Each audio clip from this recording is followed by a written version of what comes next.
গণভোটের গণরায় বাস্তবায়নের দাবিতে এবার রাজপথে সরব হয়েছেন জুলাই আন্দোলনের শহীদ পরিবার ও যোদ্ধারা।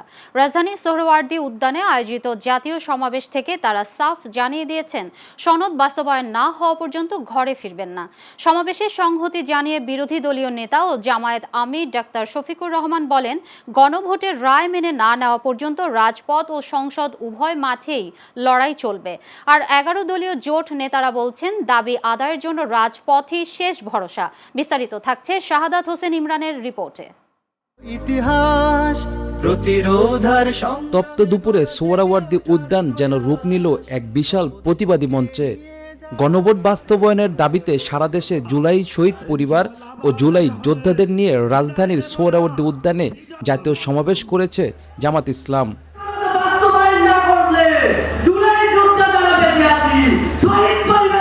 এতে অংশ নিয়ে শহীদ পরিবারের সদস্য ও জুলাই যোদ্ধারা অভিযোগ করেন, ক্ষমতায় এসে বিএনপি জুলাইকে ভুলে গেছে। জুলাই সনদ নিয়ে কোনো টালবাহানা চলবে না বলেও হুঁশিয়ারি দেন তারা। আপনারা যদি গণভোট নিয়ে হাঙ্কি পাঙ্কি করেন তাহলে আমরা আপনাদের গণভবন থেকে বের হতে দেব না। আমরা রাজপথে নামলে এটা ভাববো না যে কয়জন মরবো, তবে আপনারা পালাইতে জায়গা পাবেন না। সরকার যাদের রক্তের বিনিময়ে সরকার গঠন করেছে, সেই জুলাই যোদ্ধাদেরকেই সরকার ভুলে গেছে। সমাবেশে যোগ দিয়ে বিরোধী দলীয় নেতা সরকারের প্রতি হুঁশিয়ারি উচ্চারণ করে বলেন, গণভোটের রায় বাস্তবায়ন না হলে জুলাই প্রতি বছর ফিরে আসবে। যে সমস্ত জায়গায় পরিবর্তন দরকার, সুশাসন কায়েমের জন্য, সত্যিকারের স্বাধীনতার স্বাদ জনগণকে দেওয়ার জন্য, প্রত্যেকটি বিষয়ে বিএনপি বিরোধিতা করে চলছে। আমরা শিক্ষা প্রতিষ্ঠানে আমাদের সন্তানদের হাতে দাকির স্কুল দেখতে চাই না, আমরা খাতা এবং কলম দেখতে চাই। আমরা কোনো আদুবাই দাদুবাই শিক্ষা প্রতিষ্ঠানে গিয়ে আমাদের সন্তানদের উপর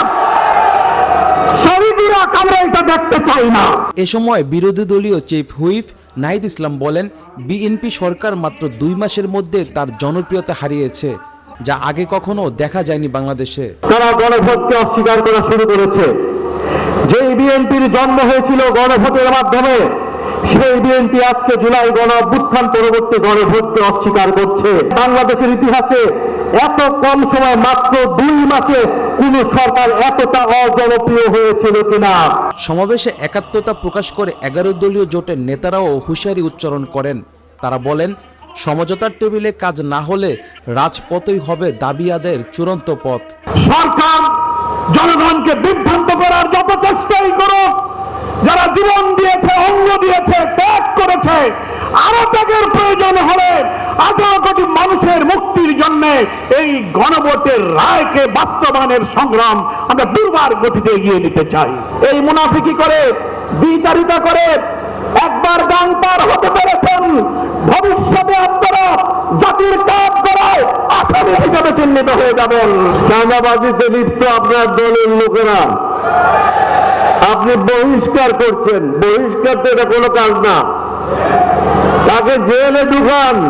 গণভোটের এই দাবি আদায়ের মধ্য দিয়ে দেশের রাজনৈতিক মেরুকরণ এখন কোন দিকে মন নেয়, সেটি এখন বড় প্রশ্ন। তবে জুলাই আন্দোলনের যোদ্ধাদের এই অনড় অবস্থান রাজপথের রাজনীতিতে নতুন সমীকরণ তৈরি করছে। Shahadat Hossain Imran, channel S, Dhaka.